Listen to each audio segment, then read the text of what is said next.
More than a month after the trial began, the finale for each side in the involuntary manslaughter case of Michael Jackson's doctor.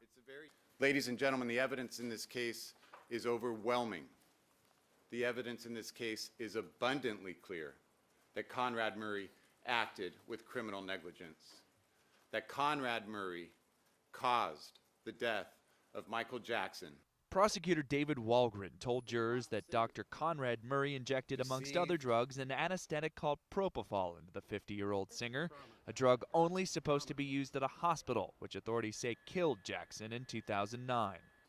This is where Propofol is used, not here, not in an upstairs bedroom. Further, the prosecution argued Murray didn't act fast enough to save the singer's life once he knew he made a dreadful error, because no reasonable doctor would use Propofol as a sleep aid.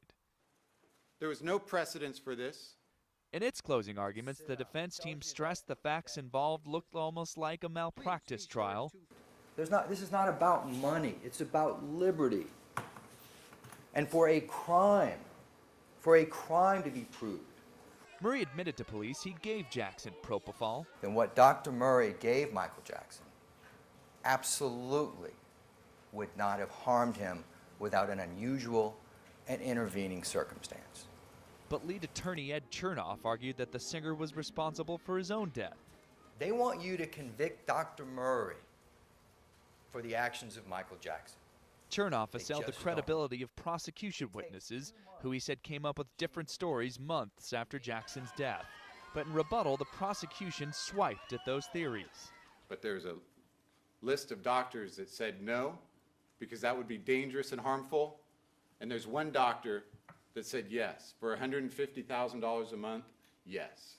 The judge handed the case to the jury, and the clerk swore in a foreman. Murray has pleaded not guilty. Deliberations start Friday. If he's convicted, he faces up to 4 years in prison and the loss of his medical license. John Moan, Associated Press, Los Angeles.